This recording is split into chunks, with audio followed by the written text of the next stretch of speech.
Former First Lady Rosalynn Carter, when you were speaking in St. Louis, press reports quoted you saying about Russell Weston, the Capitol gunman, I'm hoping that this case and that of Ted Kaczynski will get Congress moving on the issue of mental illness. That's right. What did you mean? There's such a lack of services for people who really need them in our country, and I just hoped and still hope that we'll have more congressional action so that people who really need help will be able to get help. There's so many people, and the legislation now is so difficult for people with mental illnesses. For instance, Medicaid will cover a mentally ill person going, if they are a danger to themselves or somebody else. When they have a really bad episode, they can go to the hospital as long as they are no danger to themselves or anyone out, they're out. Sometimes just a few days when they really need care. Ideally, they're supposed to then go to the community mental health center, for their medication and for to be monitored, to be sure that they don't do that. They're back out on the streets and back in the hospital after a time. And we just need really good care, not only for those who are very seriously mentally ill like that, but for mental illness across the board. Two things, remembering from the press coverage of Russell Weston.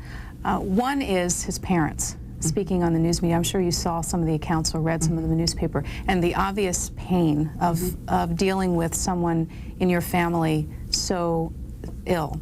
And I thought maybe you might comment a little bit about the role of families in dealing with seriously mentally ill people. The family is integral to the care of people who are seriously mentally ill.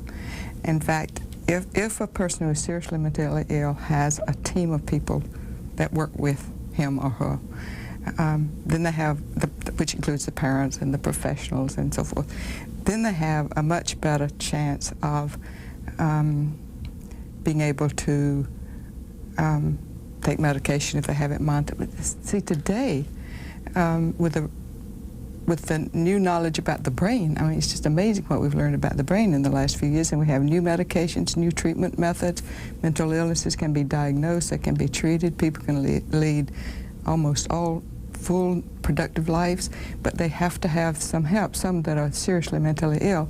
And if the parent is very helpful and the mentally ill person cooperates, which is important, then that mental illness can be controlled. The cooperation is the second point. That's the second point. That's also something that came out again with Mr. Weston, and just to use him because he's recent and people are familiar, that the parents said, what do you do when you have a 40-year-old child, obviously an adult, who won't take his medicine? That's a very real problem, and there is deniability with many who have serious mental illness. And I wrote my book, and in my book I wrote about this situation because it's so hard on parents. And how do you work with a seriously mentally ill when they don't want you to work with them? And sometimes they can't. Sometimes a person like that just goes off and the parents lose contact with them. Still, if they had care, if they had somebody that was really interested in them, if we had services so that they were monitored, it's very hard to get some people into care, but the mental illness can be controlled if they will go. It's just that so often they don't want care. We have, for instance, in Atlanta, a home for mentally ill people. We've started trying to get homeless mentally ill people off the streets, and this is what we call low impact, because it's for mentally ill who don't want to come off the streets. They've had probably some bad experience with being in an institution or so forth, and they can come and go. We don't make them check in or out. They don't have to sleep in the bed. They can sleep on the floor. They don't have to bathe, and so.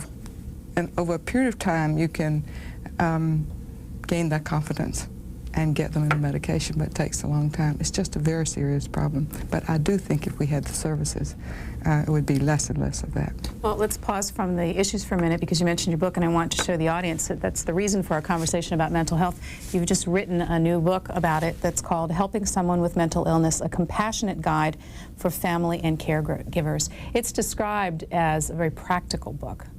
That is filled with both anecdotes but also glossary of terms, and really someone can read through it and understand. Who did you write it for? Well, I've worked on mental health issues since my husband was governor in the early 1970s, and I've tried so hard to help overcome the stigma. And now with all the new information we have about the brain and the new medications and the new treatments and so forth, I don't think people know that mental illnesses can be diagnosed and can be treated, and people can live full, productive lives, almost everyone. So I really wrote the book hoping to educate people who know nothing about mental illnesses, but also I think it's a good handbook for people who have mental illnesses and their families. I have one chapter on when someone you love has a mental illness. Mental illnesses happen in families without any preparation, and often it's such a shock to the family. They don't know where to go or what to do, and so I have that.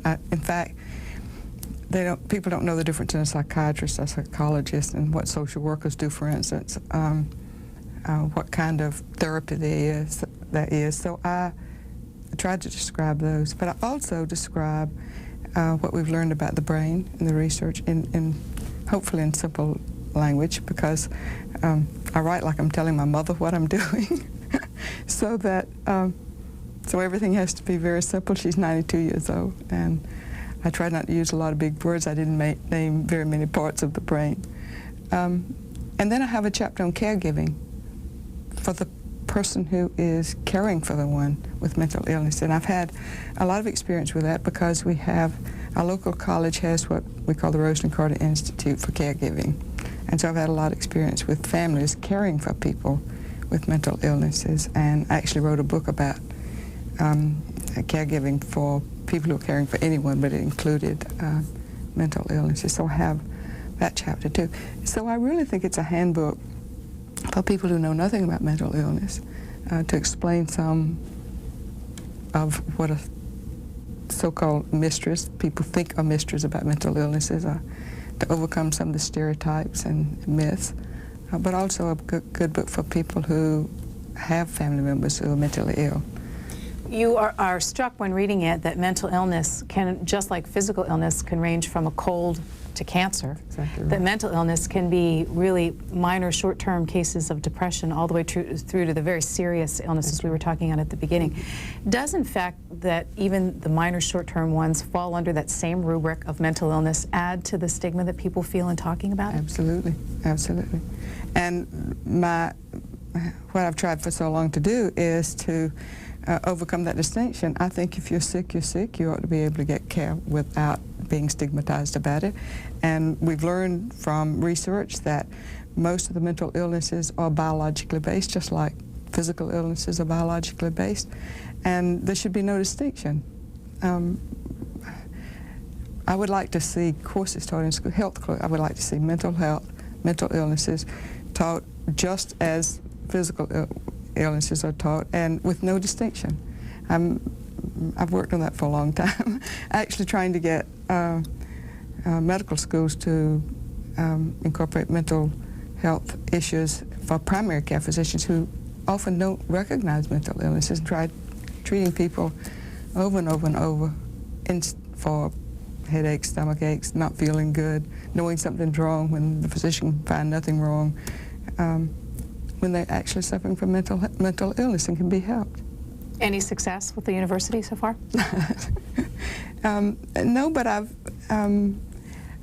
really think now with the research there's a lot of excitement about mental health in the whole medical field, because it is an exciting time, and learning how mental illness and physical illnesses are connected, how some physical illnesses cause people to be depressed and those kinds of things. But there is a connection of the whole body, and you have to take the whole person. And so I do think there's more interest right now in it because of the exciting discoveries, and at which the new medications, I don't know how many there are even right now, waiting to be, that are being, that people are able to get. Because you advocate a stronger role for treating these sorts of illnesses, for whom? For the private sector? For the public sector? Really, what are you saying? For both. There needs to be more done in the private sector. There needs to be more done in the public sector. I have a chapter on the workplace, and actually spoke today to a group of business people about parity for mental health, mental illnesses and insurance coverage. That's something that we in the mental health community have been working for a long time. There's so much discrimination against people with mental illnesses. Insurance policies, for instance, have so much better coverage for physical illnesses than mental illness. And we got a little bit of improvement in 1996 insurance reform, when the Insurance Reform Act passed, but it just removed the annual and the lifetime caps for mental illness. For instance, we have a policy with Emory University, and before this insurance, the lifetime cap for physical illnesses was $1 million, and the lifetime cap for mental illnesses was $50,000, and that was a really good policy. So the caps have been removed. The insurance companies have to provide the same annual and lifetime caps for mental and physical illnesses.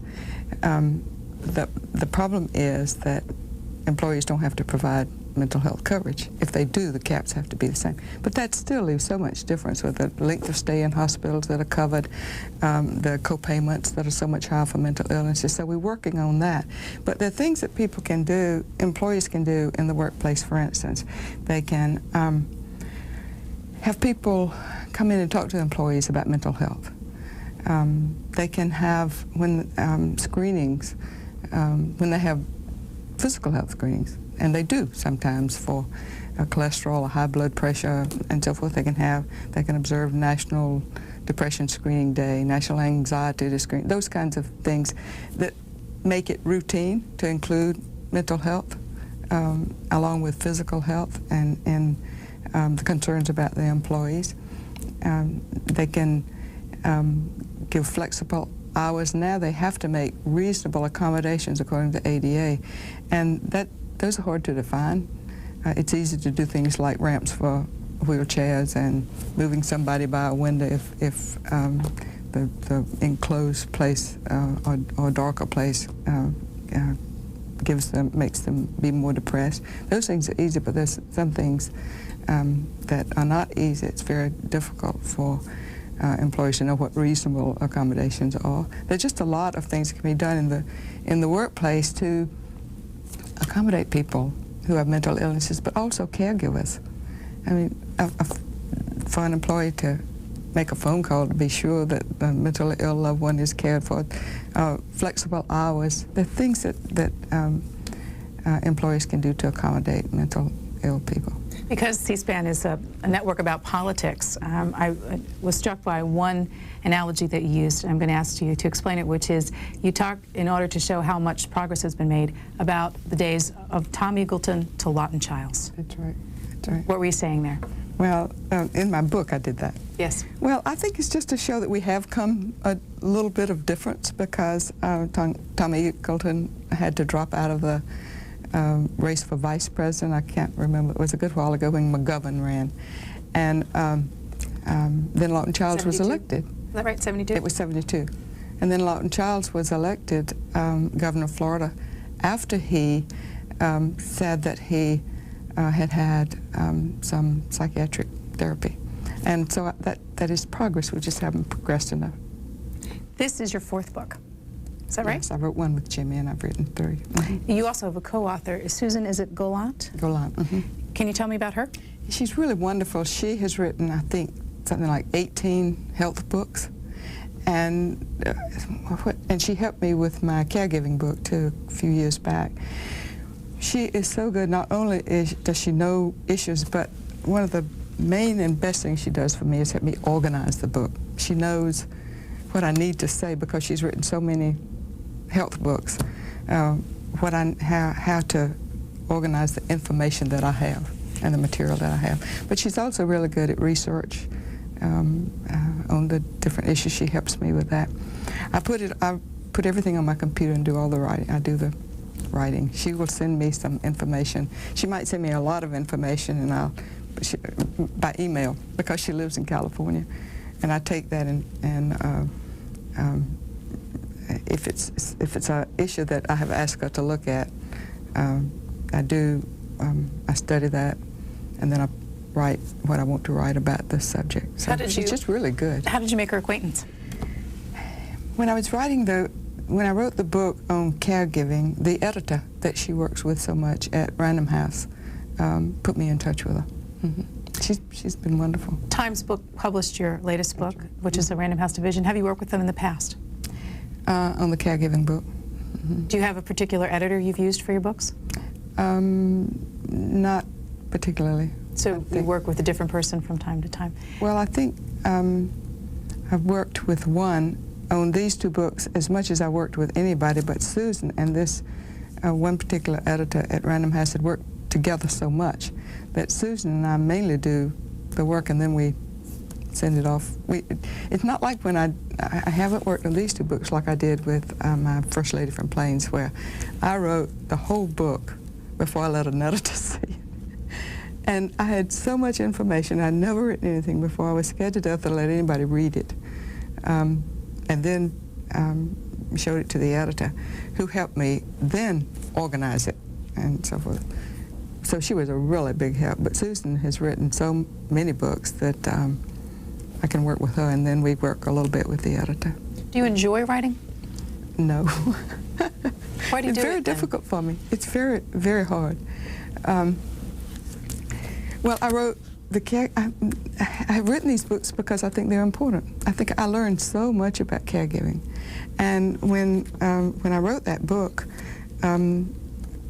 caregiving was a new issue. We started working, to go back just a little bit, our local college had a small endowment for a mental health program. It was my alma mater when we got home from the White House. And so they asked me, the university wanted to start the Rosalynn Carter Institute. We put it off for a long time because we were working to get the Carter Center started, the Presidential Library built, and then after that I have a really good mental health program at the Carter Center. So we finally decided to work on caregiving for those with mental illnesses. It quickly spread to caregiving. In a small community, everybody knows what you're doing, and we were having our first symposium was on burnout, and we had this wonderful man coming to talk about it, and everybody wanted to come. So even before the first symposium, it spread to include caregiving for everybody, those who have physical illnesses, mental illness, frail elderly, and so forth. And we did a survey with students going with family caregivers to call on professional caregivers, and then they went with the professional caregivers to call on the family caregivers. We learned so much, and people were isolated, felt like nothing they were doing was worth anything. Family and friends kind of desert them if they are the one who will take care of somebody. It was, I don't know, we heard such poignant stories, and learned so much that I thought that it would be helpful to caregivers. So I wrote that book, and then with this one I've worked on mental health issues since 1971 when Jim was elected governor, and have seen the progress that's been made through the years. And the reason we have all the stereotypes and myths about mental illnesses is because nobody knew what they were, and we didn't know how to treat people with mental illnesses, so we shut them away. And now there's real excitement in the mental health community because we are learning. We can identify mental illnesses and treat them, and I don't think people know that, and I want them to know that. I want the stigma to go away, and so that people won't be hesitant to go for help. So it'll be a normal, natural part of life. And so I wrote the book. One of the main reasons was to overcome the stigma, educate people, but also be helpful to those who have someone with a mental illness in the family. One of the necessary parts then is going on the book tour. And here you are in Washington. Do you enjoy the book tour part? I enjoy it when it's not, when I don't have too many cities in one day, because it gets, which I do sometimes. Do you tire of saying the same thing over again? Sometimes, yes, just like a campaign. When you're out campaigning, when I was campaigning for my husband for governor or for president, you say the same things over and over and over, because you usually get the same kind of questions over and over and over. But they're the questions that I want people to know the answers to. I don't know all of the answers, that's very obvious, but I want people to know what I know about mental illnesses, for instance, so they will overcome the stigma. I'm sure people also come and tell you stories. They do.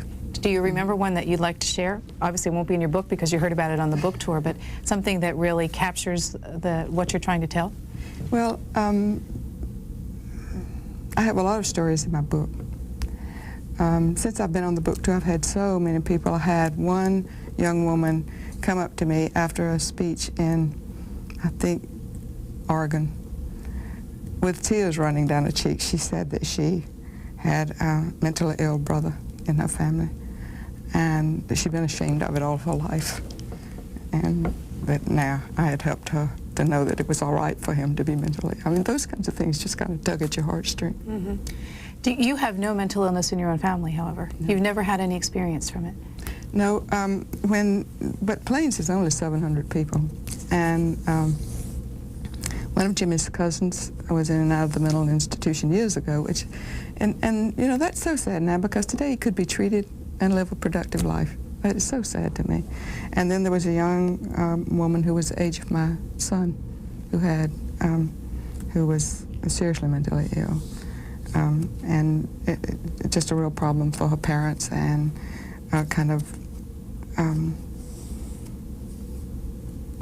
well, I won't say disgrace, but it really, you know, that everybody looked down on the family because of this daughter. And those things that sometimes people feel now, feeling like this young woman in Oregon, feel like they ought to be ashamed of it, of mental illness and so forth. So I did see those, but the reason I got involved in the issue was because I campaigned for Jimmy in 1967 when he ran for governor.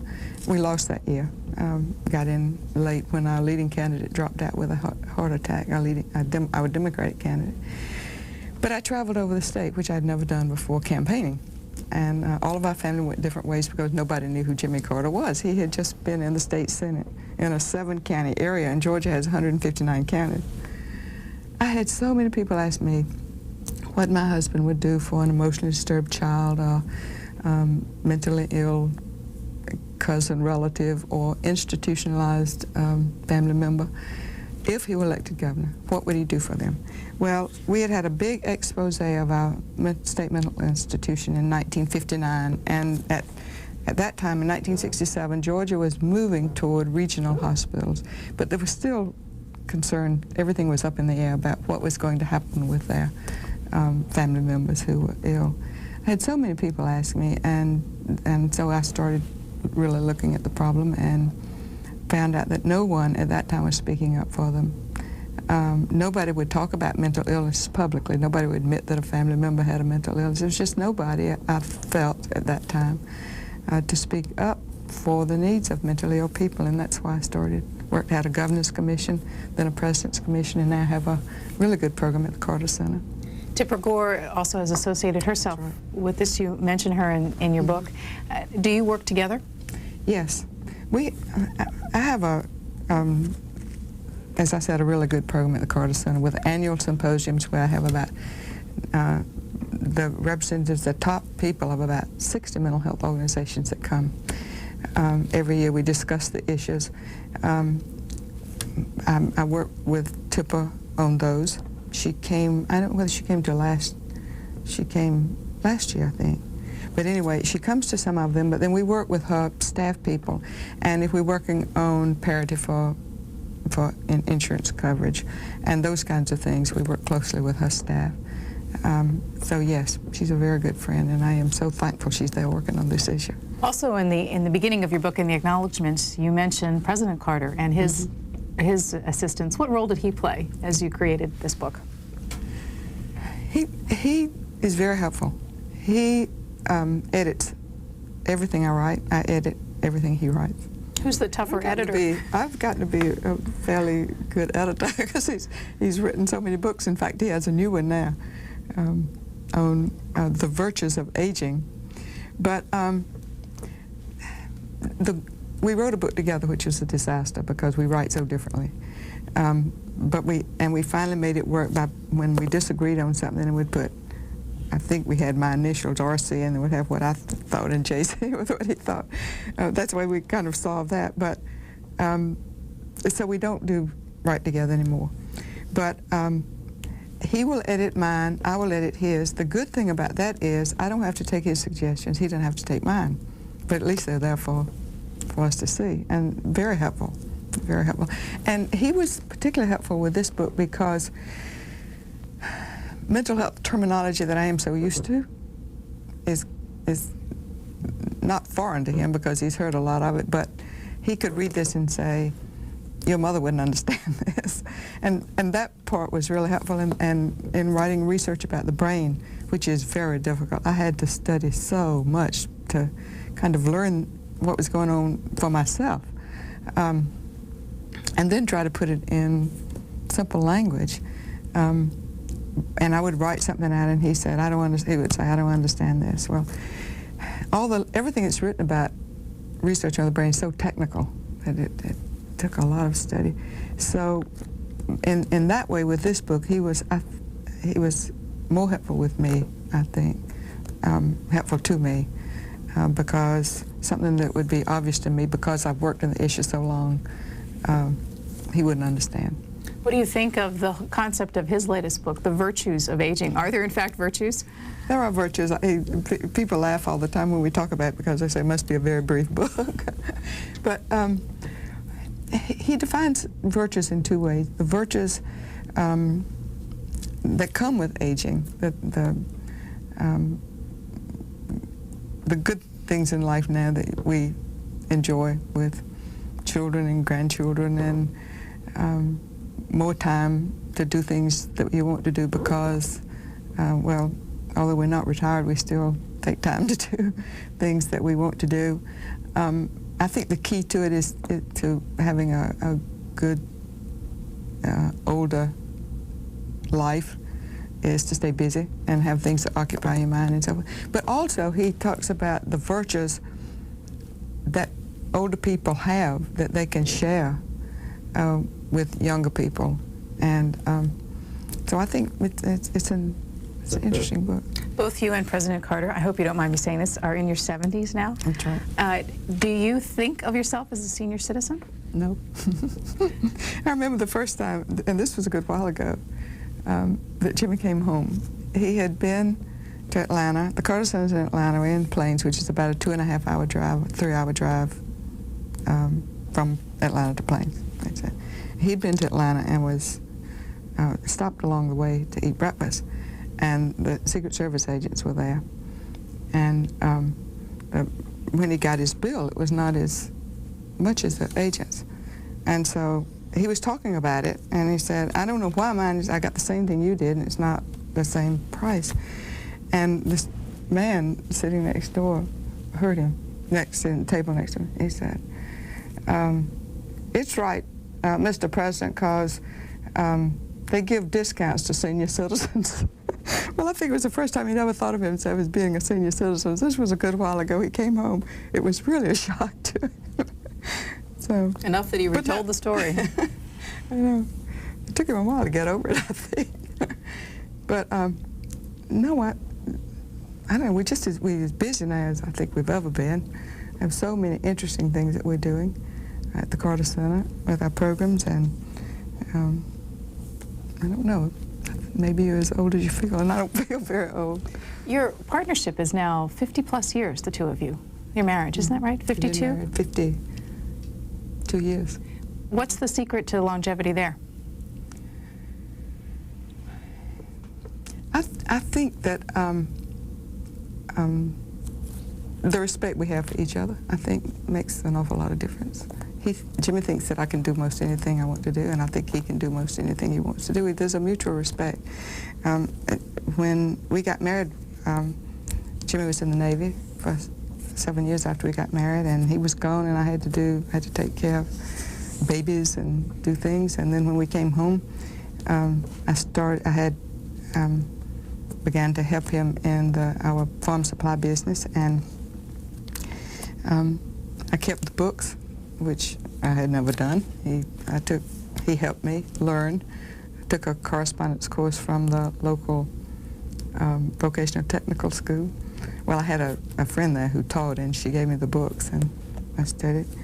But pretty soon I knew more about the business on paper than he did, and I could advise him on some of the things we needed to do. And so we just developed this mutual respect for what each other could do. And I think because of that, and because I've worked with him as a partner on almost everything, it's not like he went out and was president and I stayed home, those kinds of things. So I think it's just a mutual respect. In addition to writing, what other new activities have you taken up in your post-White House years? Post-White House years?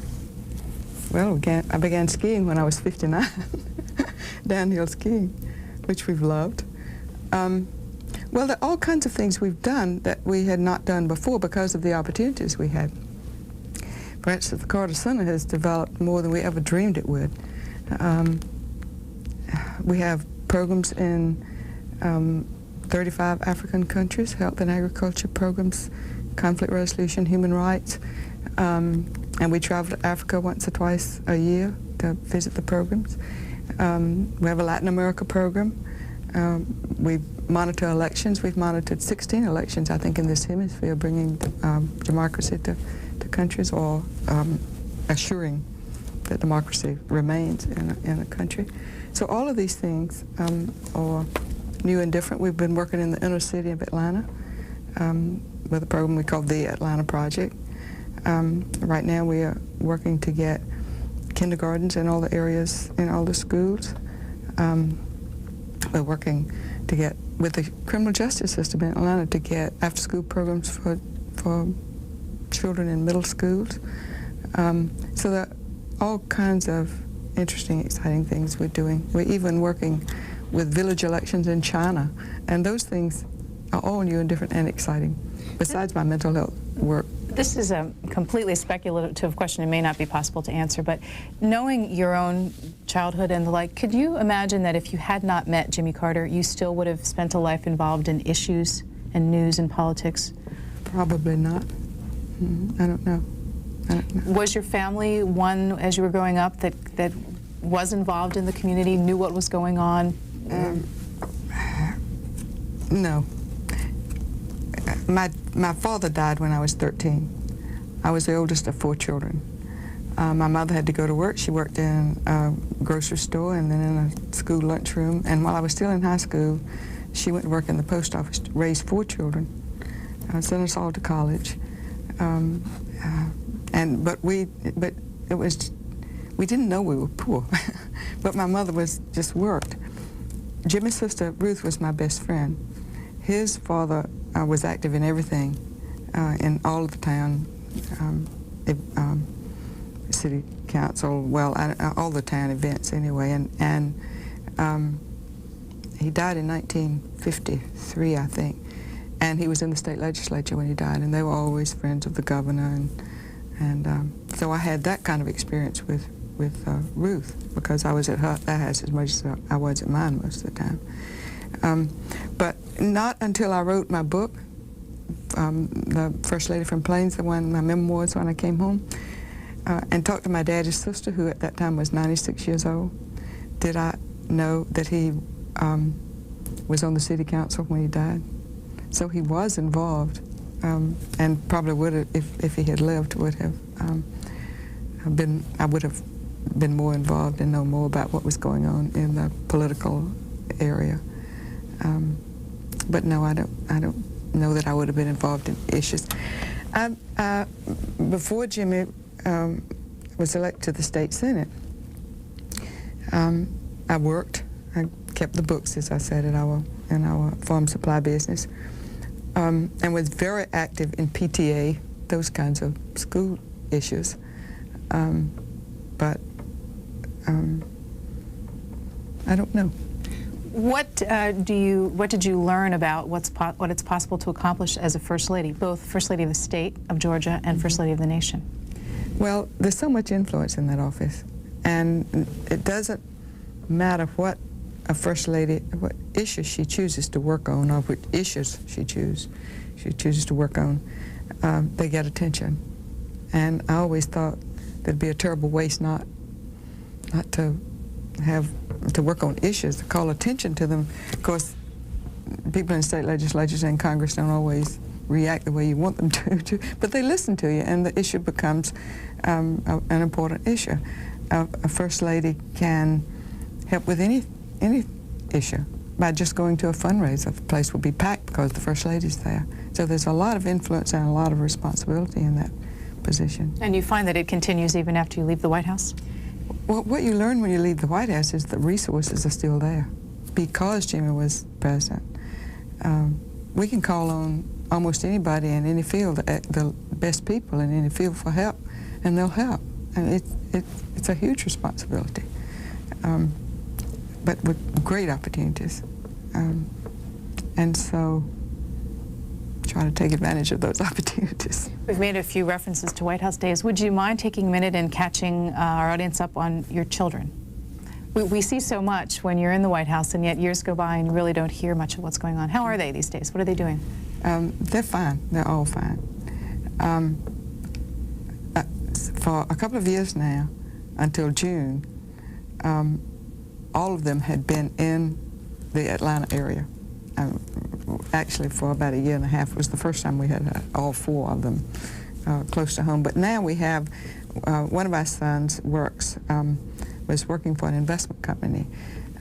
They sent him to Bermuda to open an office. He came home after being out there for about a year and a half. Came back, he was transferred back to Atlanta. He was transferred to Atlanta. He had not been in Atlanta. But then he, just in June, went to work for a bank back in Bermuda. Chip and Jeff are both working. Jeff's a computer software person. He's a designer of computer software. Lives in Peachtree City, which is just south of Atlanta. Chip lives in Decatur and works with the Friendship Force mostly now. He does also work with the Carter Center. For instance, when we were when we were trying to get a peace agreement in the Sudan, because at the Carter Center we have a program to eradicate guinea worm, which is a horrible disease. And we were making really good progress and have made really good progress, almost eradicated it, will eradicate it in the next few years. But there was a war going on in the southern part of the Sudan, and we couldn't get in.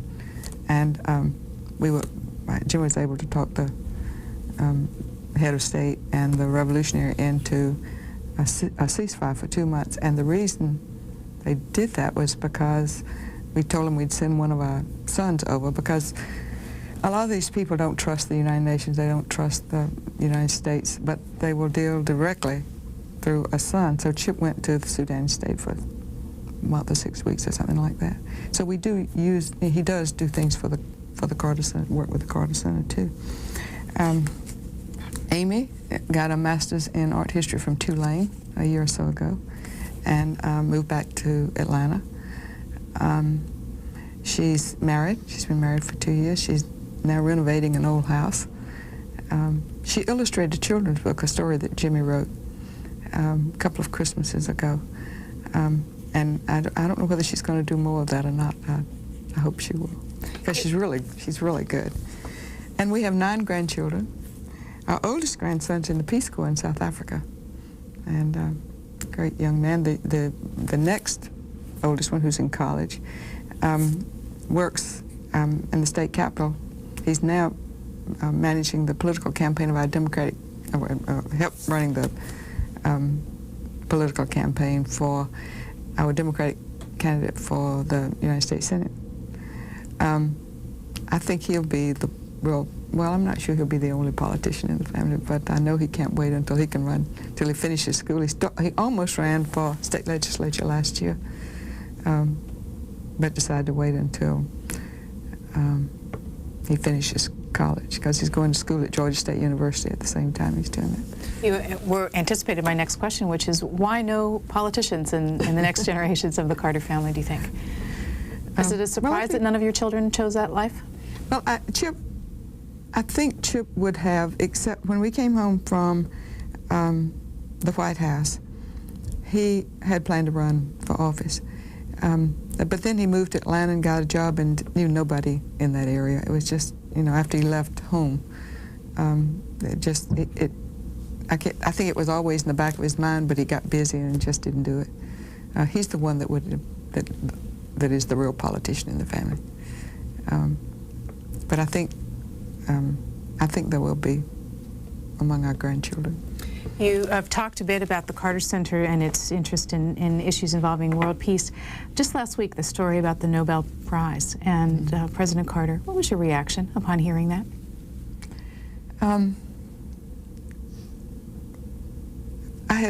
I had always thought that he should have gotten it when Begin and Sadat, because the peace would never, that peace treaty would never have happened if it hadn't been for him. But I don't know, you're busy when you're doing those things, and who thinks of a Nobel Peace Prize when you're doing that? You're just trying to make it happen. Of course, over the years, I think he deserves it for other things that we've done since we left the White House. But I never have. You don't worry about it. If you get it, you get it. If you don't, you don't. So you just do what you think is good and best for the country or the world or whatever you're working on. How important to the Carter Center is it that you and President Carter stay involved?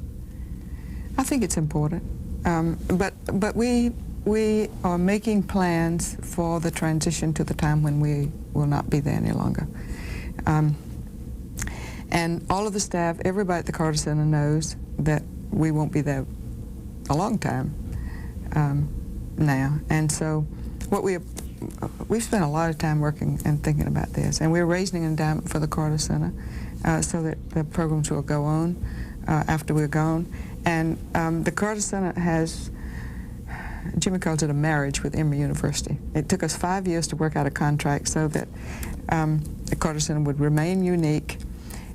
It would never be just another academic arm of Emory, but that our action programs, we've ever since the Carter Center was developed, and ever since it began, we've had a relationship with Emory.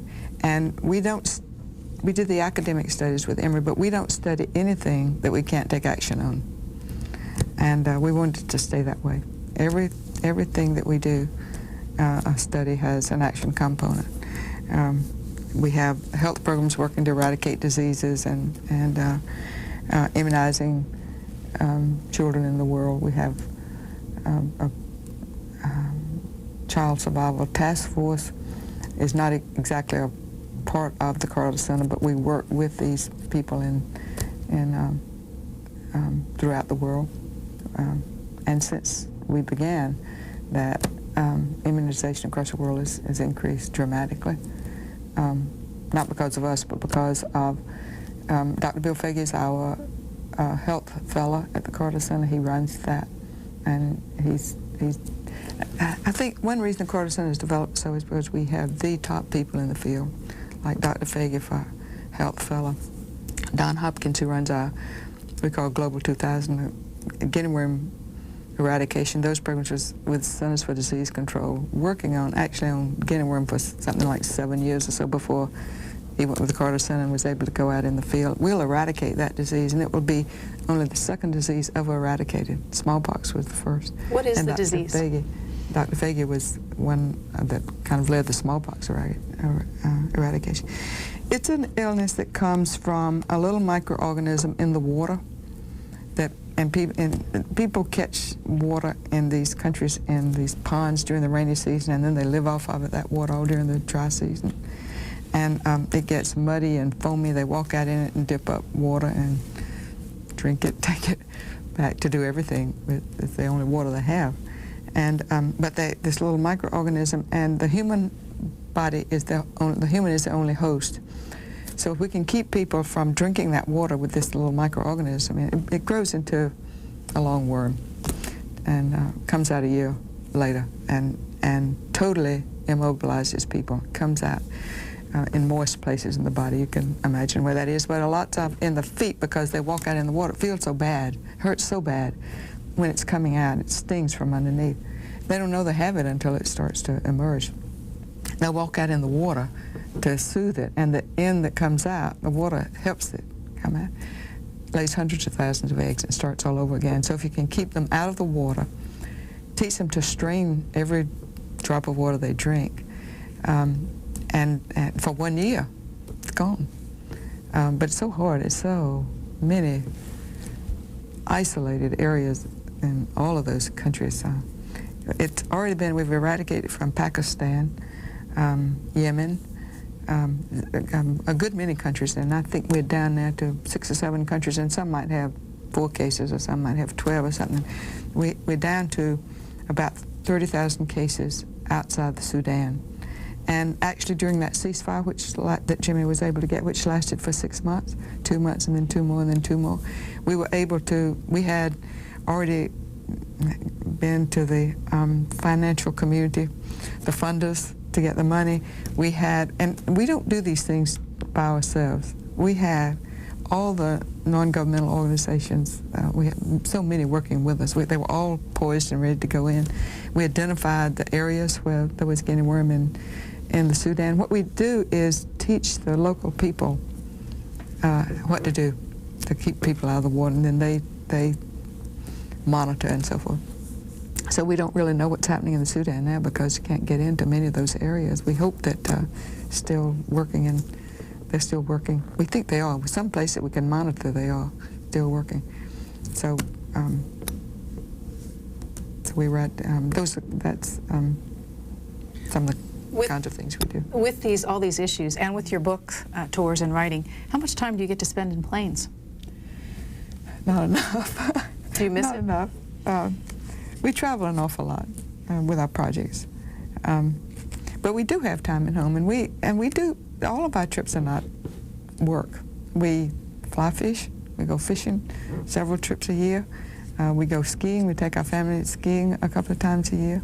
We have one program at Crested Butte, Colorado, which is a really wonderful family place, fairly small, but we take people who pay their way, and we take children from the poverty area of Atlanta, and some children, and we go. It's actually a fundraiser for the Carter Center, and it began as a fundraiser for the Atlanta project, but it's developed into a fundraiser. The resort gives us a little discount. We get some discounts, but the main way we raise money is we have a big auction, and Jimmy makes something in his carpenter shop for the auction every year, but other people donate things too. Many people donate things. Delta donates trips. Some automobile companies donate automobiles. I think Ford gave a lease for a year of an automobile. The big things people bid on, and we raise money for the Carter Center. And you can come, anybody can come, help us raise money for the Carter Center. And so all of our trips, they're not all work. We have a good time. We have time at home in planes. I was struck in one of the interviews I read that you gave that you don't get the daily paper in planes. We get the local paper, but the Atlanta papers are about 2 days late. New York Times is a couple of days late. We get USA Today almost every day. So you surf the net. So we surf the net, yeah, every day. But the papers are so late by the time you get them that we just don't subscribe to them anymore. We did it first, but then by the time they come, you know what's in them. And so we surf the net. You've worked on your book by computer and modem. You read the newspapers by computer and modem. What's the lesson there for people about the power of the internet these days? I think you can do almost. We even communicate with our grandson in the boondocks of South Africa by email.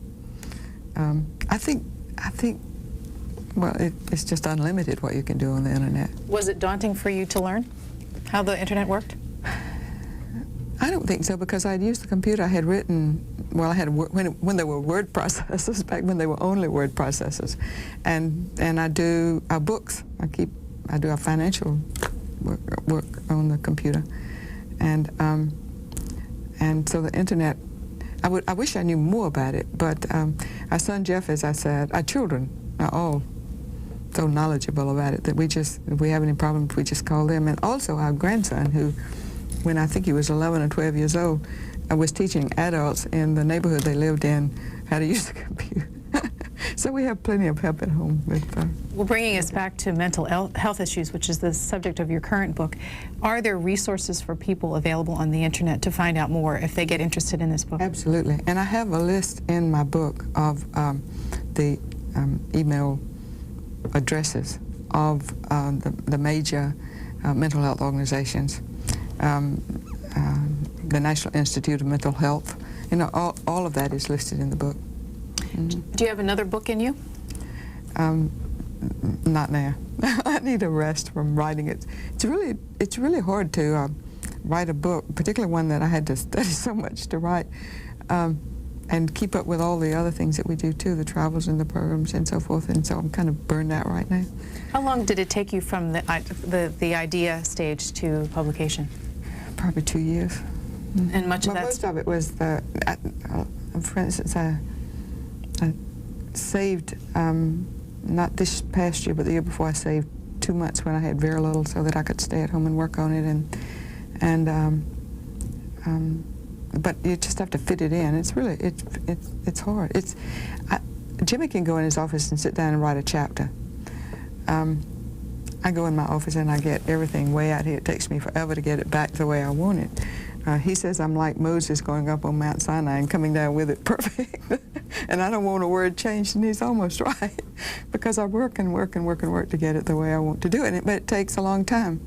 But I don't know. It's hard for me to write. It's hard. You write on the computer?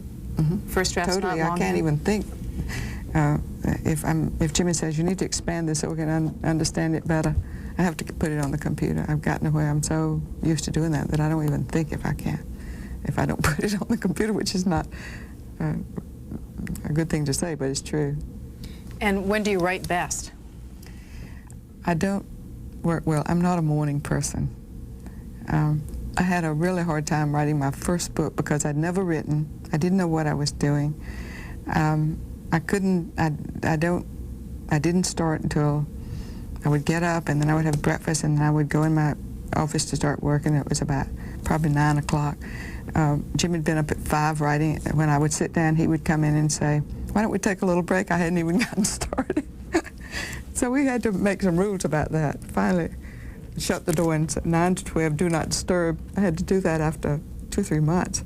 For anybody, my mother who would come not knowing that, that I needed this writing time, so, and who wanted to help me, and that worked. And so I now, most of the time, I do get up very early, 5 or 6 o'clock, but it takes me an hour or so to wake up before I can even think. I drink a cup of coffee, I look at the screen. I do it because lots of times I don't have time to finish what I want to do because I have other things. But I write better. I could write all night. I could write all night. So totally different from Jimmy. He's at about 9:30 or 10 o'clock. He just says he can't think anymore. So, and I think I learned that when the children were little. And I was keeping the books, and I would get them all in bed, and then I would work on my books from my business. And then when Jimmy was in the state senate, I did his correspondence at night. Children were little, I'd put them to bed and do the correspondence. He would be out campaigning, or he would be off in Atlanta when the Senate was in session, because I did most of that correspondence for him. And I think maybe that's why I work better at night. Maybe it's a habit of something that I learned over a long period of time. Night became quiet time, your private think time. Mm-hmm. As a writer, are there authors that you are drawn to? I don't know. I never have particularly tried to, I don't think I've ever particularly tried to write like this writer or that another writer. I know when I was writing my memoirs the first time, and I didn't want anybody to read, I wouldn't let Jimmy see it either. And our daughter-in-law came, who was a writer. And I had written, I don't know, probably 600 or 700 pages. And from the beginning of that book until the end, my writing changed totally because I learned about writing. But she, and I think I probably had written some of it over by then, but she took it off, and I was so nervous. She came back and said, "It's pretty good." Well, but she was the one who told me, well, when you campaign, people say everything in very simple terms because people don't know issues, don't understand them. You have to say them, explain them very carefully. And she was the one that said, write for maybe that woman who's under the hairdryer. And I think she kind of gave me the idea that to write simply. And I think that's why I started just kind of trying to, I found that when I came home from White House, that if I was telling Mother what I did, because she didn't understand the issues or anything, I had to tell it very simply. And so I think the combination of Judy's advice and my mother, talking to my mother, kind of determined the way I ended up writing. Your mother has been a theme throughout our conversation today. Can you tell me a little bit more about her? You said she's 92? She's 92. She's really wonderful. She was 34 when my father died. And the next year, her mother died. She's the only child, and my grandfather came to live with us. He was 70. He lived to be 95. And she had to retire from the post office when she was 70. My grandfather died in 1967. I remember that because I was campaigning for Jimmy for governor that year, the year that we lost. But, and then in 1975, the postmaster, she worked in the post office, the postmaster wanted her to come to work at 7 in the morning so he didn't have to come so early, and he wanted her to be there later in the afternoon. So she was never free to come and go, to have, one good thing about it was she could go home at noon and take care of Papa, my granddaddy, fix his lunch and all, but I call that now flexible hours. But it also kept her totally tied down. She had never did anything for herself until she retired from the post office at age 70. The age has been raised now, but it was 70 then. And it was devastating to her. I know I was campaigning, it was 1975, and I was campaigning, and I came home, and her birthday's at Christmas Eve, and my brother said that Mother cried all week, so I went to see her. This was January. And I said, Mother, look, you had to be at the post office every day at 7 o'clock for so long. I would think it would be really wonderful not to have to go. And she said, it's not just that, it's just that people don't think I can do good work anymore. It was really sad. But then she got involved in the campaign, made so many friends who brought her to Washington while we were there. She went on trips. And actually she was over 70 years old when she finally had some time for herself. Lived by herself until last year. What role did she play in this book for you? Well, as I said, she is the one that I felt like I was talking to when I was writing it. So did she in fact read it for you and tell you whether she understood it? No. Just was always in your mind? She was always in my mind, and she did read some portions of it. But she was sick, and I think she's read it now, but she didn't read it when I was writing it. Well, I'm sorry to say our time is up, but I want to show the book one more time as we conclude here. Rosalynn Carter's newest book, her fourth, is called Helping Someone with Mental Illness, a Compassionate Guide for Family, Friends, and Caregivers. Thank you for spending an hour with us to talk about the issue of mental illness and also to tell us a little bit about your life now. Great, thank you.